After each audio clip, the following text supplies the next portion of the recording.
This is Pete Moore on Halo Talks. I have the pleasure of bringing one of the elite trainers related to strength, ski, snowboard, and tonal to the show. We're talking today with Troy Taylor, Senior Director of Performance Innovation and potentially my future coach in the future, here as soon as possible. So welcome to your first Halo Talks. I really appreciate you having me on. Awesome. So look, we've kind of toggled between cardio is good for you. You know, you should go and walk. You should do some strength training. I used to work with the group that owned Gold's Gym. I said, let's just stick true to, to strength training and looking good in the mirror. So talk about your background and how things have kind of come full circle. Yeah. So my background, not to date myself, but for about 20 years was in the elite sports space. Was fortunate to work for 3 different Olympic teams. So Team GB, Team Canada, Team USA, across about 10 or 11 different Olympic sports, 7 Olympic games. Ended up as I was a sports scientist, a strength and conditioning coach, a physiologist. Ended up as a high performance director at US Ski and Snowboard for about 6 years. So ran the Olympic team for the Pyeongchang Olympic Games. So people like Michaela Schifrin, Lindsey Vonn, Shaun White, those types of people. So I've been involved in the sport, fitness, health space for my entire career. That's what my graduate degrees are in, and just sort of super enjoyed that. As it relates to sort of cardio and strength, like all exercise, I think, for good. For those that are interested in living long and living better for longer, both cardio and strength training are super important. I think for the longest time early in my career, particularly in the general population space, it was very much a cardio first. That's where you're going to get most of your health benefits from. And the strength side of it was really for either for aesthetics and bodybuilding, or bros that wanted to put on muscle mass and, look good on the beach. And I think what you've seen over the last 5 to 10 years is a plethora of evidence of both sort of in the research side and now in social media of the value of strength training for long living healthy lives. Yep. So let's start off with elite athletes. Talk about what it's like to train someone who, 1, is at that level, 2, probably has their own, ideas and prescription of how they want to train, and how is it to manage somebody like that to actually get them to the next level. And then we'll talk about, how that is like the top of the mountain. And then how do you train the mass market? Sure. I think whether you're an elite athlete or general population, everyone's an individual, right? So everyone's got their own specific quirks, either, things that they like or don't like, things that their body responds to or don't respond to. And so I think you have to treat them as an individual. I would say, painting a broad brush, once an athlete gets to being on an Olympic team, on a professional sports teams, they've had a lot of successful training and know a lot about what works for them. And so you would be a fool not to try and learn everything you can from them about their training and what has historically worked. But just because it's historically worked doesn't mean it's also optimal. And so you're keeping this balance between like understanding what they've worked, and then sort of thinking about, okay, well, is there ways that we could make this better? I refer a lot to there's an underlying psychological model, self-determination theory. That really is about autonomy, right? You having ownership in your program. So I like to give athletes and general population as much autonomy as they can. But you also need competency. So you need to be good at something. And you also need to have relatedness or connectedness, a sense of purpose around that. But those are the underlying sort of constructs of motivation of how you get someone. And I think the further up the elite athlete, the more autonomy you give them in their training, on a broad basis. Some people not, but most people, yes. So let's talk about you as a director of performance innovation, which are kind of 2 words that are, performance is kind of like, okay, that's like traditional. Innovation is like, Troy needs to know like what the next best thing is, or like every piece of technology, physiology. So how do you, if somebody's wants to aspire to be in your position, how do you kind of manage and challenge yourself with also saying, hey, I'm not like, a magician, or I'm not trying every new thing? Sure. Yeah. It's a tough balance. Number one, surround yourself with people much, much smarter than you yourselves. I get to work with data scientists and hardware engineers and software engineers and other performance staff members that are far more intelligent than I am and have really good ideas. So number one there. Number two, I think you have to have principles or mechanisms that you rely on to filter through the noise, right? There's a lot of stuff out there. You could spend your entire career chasing your tail around like what's the new thing, and some influencer is saying we should do this. And so you have to have kind of a checklist or principles. I tend to work off the idea that like, is there a underlying mechanism, physiology, psychology, or some other that I can understand, or someone smarter than me in my network? This makes sense that it should work. That's sort of number one. Number two would be like, has it been shown to work in the doses that are physiologically normal? And so like, an example of that might be like testosterone, right? We know that testosterone exogenously taken in large amounts helps with muscle mass. But actually, like the amounts that you can manipulate with endogenous physiologically is much smaller zones around that. So, but is there a mechanism, and is it in a dose response that might make sense to that I can kind of work around there? And thirdly, like, is there data ideally in humans, or if we're looking at animal research, primates that are most similar to humans to underlying mechanism? And if you can tick those, then it becomes a cost benefit analysis, right? What is the cost financially or time wise? And what's the potential benefit I might get out of it? And is it worth a try if it's safe? So, when you look at the ski and the snowboard, obviously there's different mechanics related to becoming an elite athlete, and you're using different, maybe a lot of balancing, maybe a lot of core. When you go to an athlete that's in a sport that maybe is not something you've covered before, how do you kind of walk through? All right, let me understand. I remember that there were football players who were taking like ballet and like dance classes, which now like you see a wide receiver and they're like, they're like touching their toes against the line, or we got a guy who trains hockey players up in Ottawa, and like he's all about like just like the shift. And so how do you kind of diagnose that, and maybe like you have such a unique opportunity to kind of like take things from different sports and say, hey, I know what you need to do, and I know how to like optimize those parts. Totally. I would say most of my career, my early career, and even now, is taking stuff from one sport that I learned and contextualizing it and fitting it to a new sport. Certainly, I've stolen my entire career and continue to do that on a daily basis. So I think, number one, you have to understand what it takes to win. Like a sports demand analysis, a gold medal profile. What are you trying to develop in said sport or in your life in general? But having an understanding of what the big picture looks like, the term in British sport is used, what it takes to win model.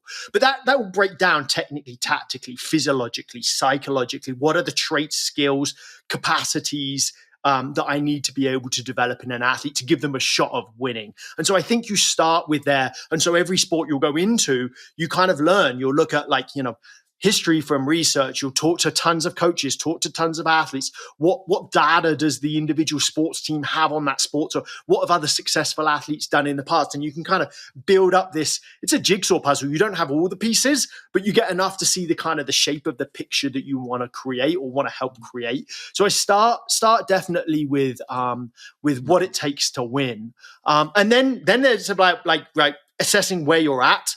Where do you want to get to, and how you bridging the gap? It's not like overly complex in that kind of way, in that you've got, depending on the particular sport, some professional sports teams, it might be a win now. I've got like one season to develop this. I've got one off season. And so it's a very short period to develop that. Or in Olympic sport, it's typically I've got a 4-year quad, or maybe even 8 years if it's a development athlete, to build this long-term plan. So you can start layering in the pieces of development. Okay, let's build strength. Let's just build strength in general to start with. Let's build a big cardiovascular base if we need to do that. And then as we get further or closer to that gold medal profile, we can bring in elements. I'd like to bring in elements of sport specificity. That's not necessarily the idea of like training exactly like the sport looks in the gym, because that doesn't always transfer that well. But it is, hey, like, an alpine race, Wengen, I think, is the longest race in men's alpine skiing. It's close to 3 miles. It's about 3 minutes. I think we need 3-minute endurance capacity in isometric, 2 to 3 times your body weight squatting. Okay, let's build capacities like that in the gym first. And then you can kind of like, so you've got like this base of health and foundation, this kind of then a layer of sports specificity. And then you can kind of think about your performance tactics on the top of the pyramid. What are the things that are going to work for this individual? A particular warm-up routine, particular food strategies, particular sleep strategies, or maybe advanced stuff like when I was at US Ski and Snowboard, one of the camps, we did a partnership with Cirque du Soleil. We took a lot of the free ski and snowboarders. We took them out to Cirque du Soleil for 3 days. They did trampo wars. They did all these acrobatic stuff, right? They twist and spin in some of the free ski and snowboarding sports. And so like to learn from these, like, you know, what is an exceptional in a similar space, but different and how they approach that. And so, but you look at these performance strategies on top. When I watch games, sometimes I watch like a English Premier League game, and it'll tell you, you know, how many miles the guy ran, right, throughout the game. The data and the metrics are becoming more and more transparent and accessible. Do you see that as that's great, or do you see it as like, hey, you kind of like going like piercing the veil a little too much? You know, like I don't want the guy I'm training who's like a striker, you know, playing for Man City. Like, do I really want people to know, like, you know, all of his like stats and his, you know, oxygen levels and, you know, blood pressure that may be like somewhere accessible through like a premium, you know, service? And now it's like stay away from my athlete, you know, look at the performance. Don't like datatize like my guys. Is that a fear, or is that like a media opportunity or education opportunity? I think I personally am not scared of the data, and I don't think there's a negative. I think it's the application of how you utilize it. Collecting data is neither good nor bad. It's neutral, right? There isn't thing. It's how you apply it, what you utilize. How do you, you know, work with an individual about that? Like, you know, I'm wearing an Aura ring, and like, you know, sleep data. Some athletes might want to know their sleep before the day of a competition. Some may not. And, you know, it's up to the support staff, the coaching, and the individual athlete to know how they want to utilize that data. I think on the plus side, it's mostly beneficial if used well.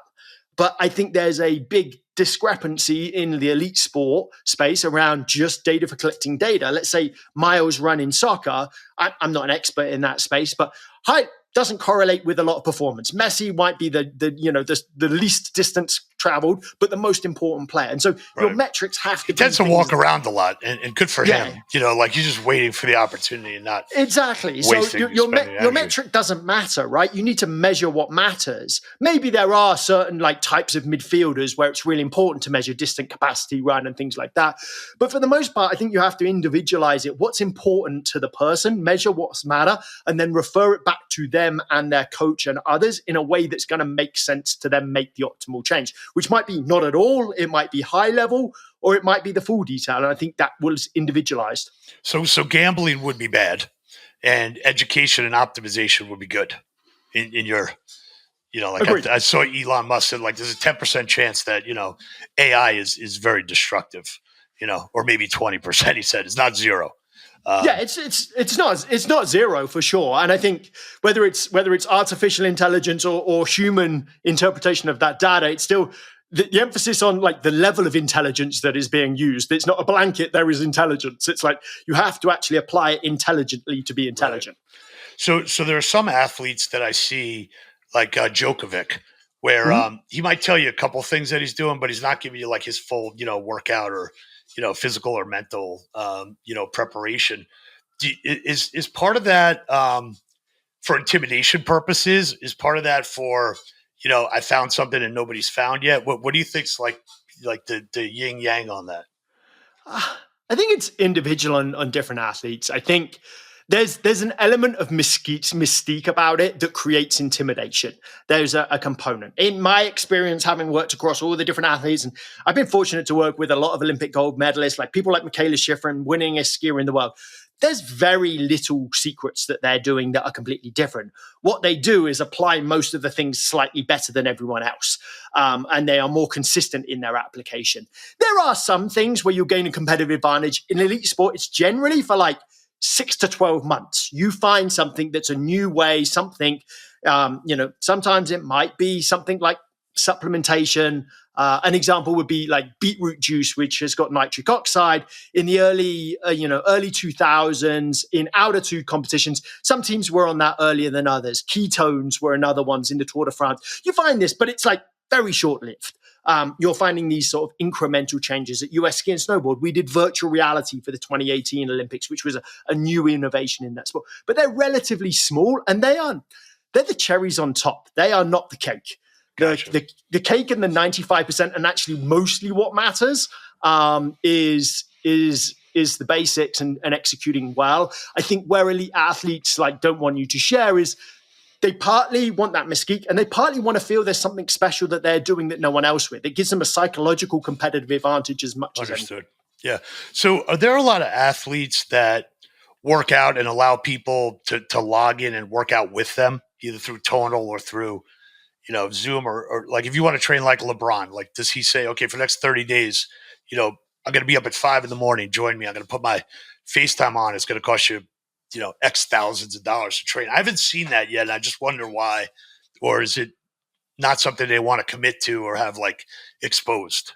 Yeah, I think it's more, I would say it's less about the exposing what they're doing and more about the commitment and time. When you're at that very top level, you're trying to optimize your life around your performance on the basketball court, on the ski hill, on the football field, whatever it might be. And therefore committing to something like that, like, I know Mike Mancias as trainer for LeBron quite well. Like they have a schedule. They're up at 6 a.m. They're doing that, but they have to modify stuff because of press influencers, because of others. And so that maintaining that adaptability, I think it's less about exposing and more, it's just not logistically easy.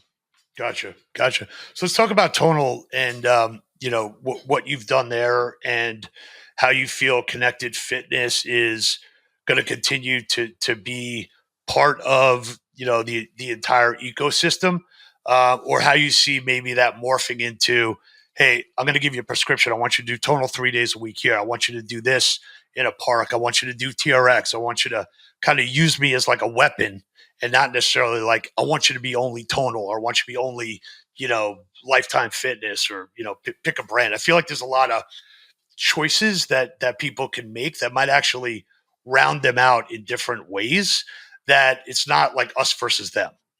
Yeah. Yeah. So my role at Tonal, I'm super fortunate. I get to work across kind of 3 spaces. So my team works across like curriculum development, exercises, sets, reps, things that you'll see on the trainer that the coaches are doing, and get to program and work on that side. Get to work on product development, so new features. So like we just recently launched this something called training effect metrics, where essentially every single workout that you do is categorized. How much like hypertrophy stimulus was that? How much movement quality stimulus?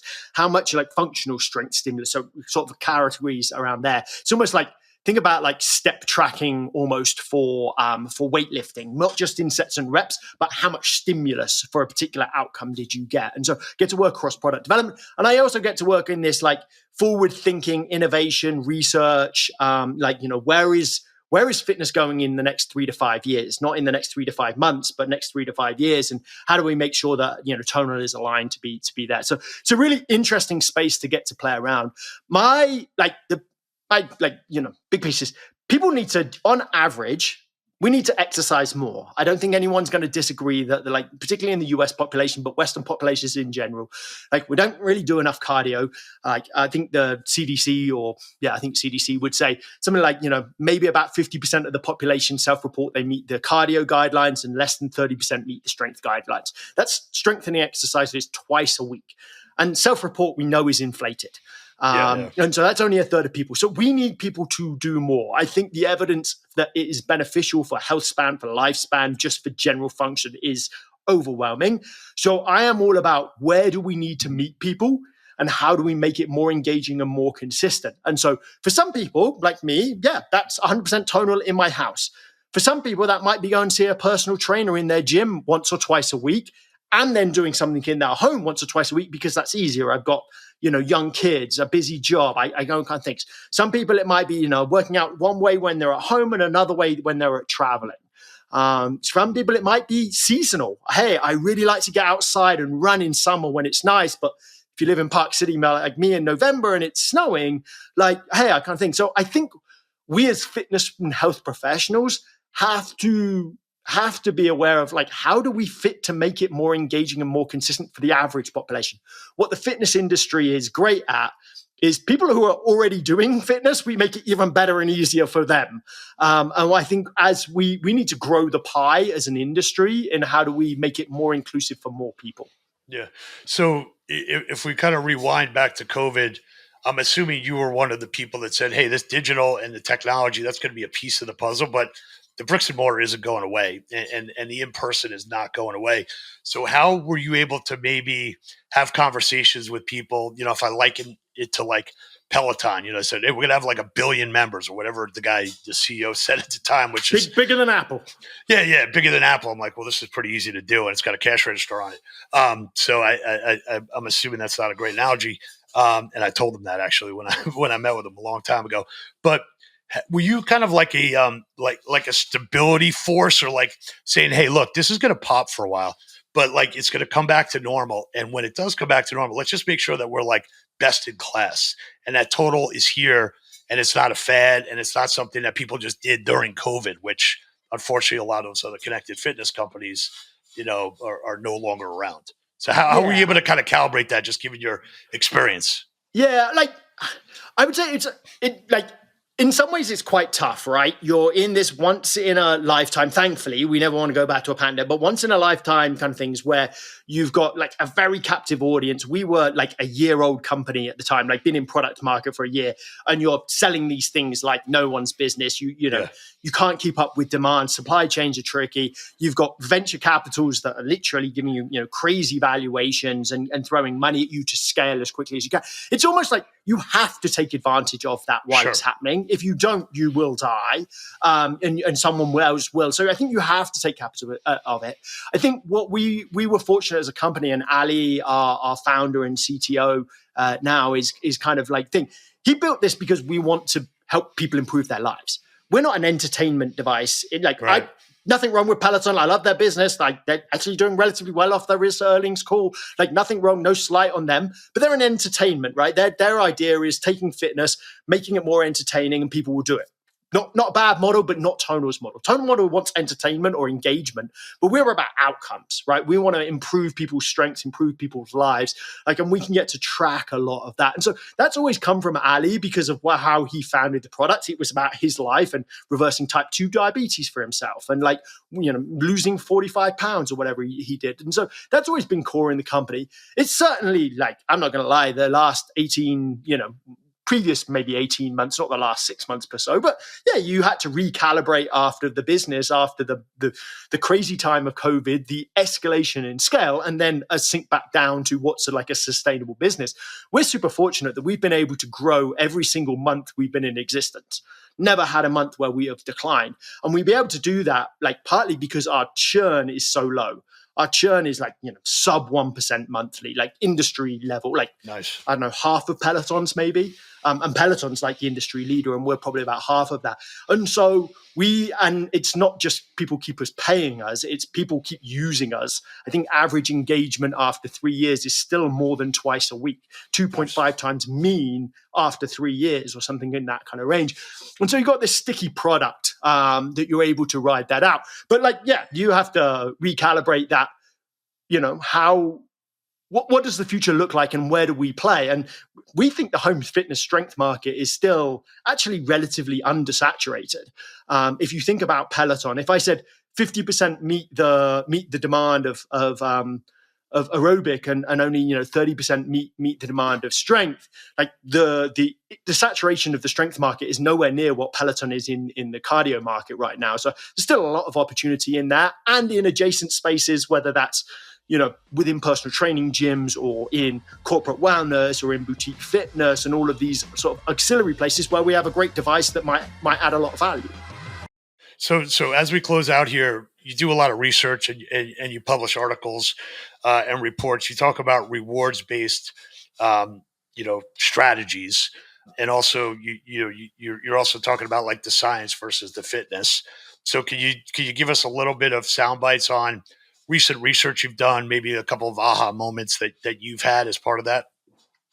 Yeah, absolutely. So I got a really interesting research study, but the results are coming out next week, and so I can't talk about it until then. But if this Maybe we'll publishes do an update. Yeah, it publishes after afterwards. then, So some really, really interesting about time efficient training and ways that we can get hopefully better if the results, it's third party independent research, so I don't get to control it, but better results in less time. So I'm really excited about that. But I think the biggest we did a study a couple of years ago out of Rhode Island University, Dr. Christy Ward, and she looked at 45-year-old average, 45 middle-aged females new to strength training and put like 8 weeks training, half on tonal, half not on tonal on traditional select exercise. And like the reality is outcomes were fairly similar in that strength. Like both made strength changes. 8 weeks is not a lot of time to make body composition changes, but both there. But what they saw is over the 8 weeks, on using traditional gym equipment, the engagement or the enjoyment scale dropped every single week down to significantly different at the end of 8 weeks. And so what that kind of hints to me is like those people probably wouldn't have carried on if they weren't on a research study and certainly would have stopped. Tonal stayed consistent enjoyment from first week to last week. No decrease thing. People are more likely to enjoy it. And so that's really interesting from us to look at an enjoyment because ultimately it's about engagement, enjoying the exercise that you're doing so you stay consistent. So if you go down a layer on that, are you able to figure out, is that because they felt like it was one-on-one and there was nobody else around? Was it the user interface? Is it the, some rewards or, someone talking to you? What do you think the key traits are?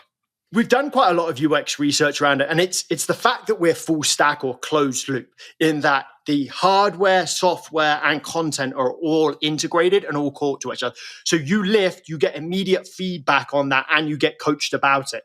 You'll get form feedback. You can watch videos, and so it's this very self-contained, almost like a slightly walled garden like Apple in some ways. Sure. That you have this kind of full loop system, and that's super engaging. Yes, we have rewards, streaks, badges. Particularly useful earlier in people's journeys, fitness journeys. And then we have like deeper data dives when they're later in their journey. Okay, track my volume over time. How many strength sets have I done this week? Am I progressing in my overall strength score? And so you see this idea of like, okay, get early reward type systems and then later building that sort of like competency and engagement with the data. Well, what would you say as a tangent to that? If I'm doing 20 minutes of strength training in the gym versus doing 20 minutes on tonal, obviously my form is going to be perfect on tonal. I'm going to get reinforcement on that. How much of a difference does that make in muscle gain, in cosmetic? If I'm doing it by myself, I'm not optimizing the set. Is that part of it? Maybe. I think there's elements like, it all depends on the individuals. I don't want to say you can't get like great gains with traditional free weights. That would be, foolish to say and not truthful. You can, but it depends on where you are on your strength training journey, how well you execute the exercises. Obviously, if you're a Olympia bodybuilder, you can lift really well. If you're a first-time novice and you go in and you don't have a coach, like you're probably not getting the benefits out of it. And therefore we can help with coaching, with form feedback, with videos, with coaching cues, with data around how we do that. The other element is like when you go into a gym, and again, nothing wrong with that, but like you go in the gym for 20 minutes, like how much of that time is actually working? Like, you don't own the gym, right? You don't have every single piece of equipment. Every single dumbbell is not in theirs. If you go in on Monday night at 6:00 on January 2nd, you're probably waiting around for most of that 20 minutes. Where we have a lot of our efficiency built in is, hey, I can do, a bench press and then a row, which is an antagonistic superset. It's a very, time efficient training technique. And no one's going to jump on the bench press while I'm doing my row, right? Like I change one arm position or don't even change an arm position, just move the bench slightly. And then I can switch between those. And so you have this like flexibility within the time schedule, which makes it huge. And then we have like dynamic weight modes. We can do eccentric overload or change these more advanced training techniques, which might optimize training even more effectively. Awesome. So in closing here, you got any quotes that you live by or, sayings that are like Troyisms? I'm trying to think. I think it's been contributed to a bunch of different people, so I don't know who said it first, but I love the only competitive advantage is learning faster than everyone else. And I think that's something that I live with in my elite sport career. Like, you're constantly, what won in 2014 didn't win in 2018 in the Olympic Games, and performance is always improving. And I think as we're in this stage of fitness, I think actually learning faster about what works for your body, how you utilize data, and kind of things, it rings pretty true there from an individual and also from a business perspective. Awesome. Well, Troy, thanks for coming on and giving us a bit of a tutorial here. It's been a pleasure. And performance innovation, we're going to hear about some new things coming out on your research, and check out Tonal. And we will also see you in the background of elite athletes getting medals. So thanks for everything you've done for the industry.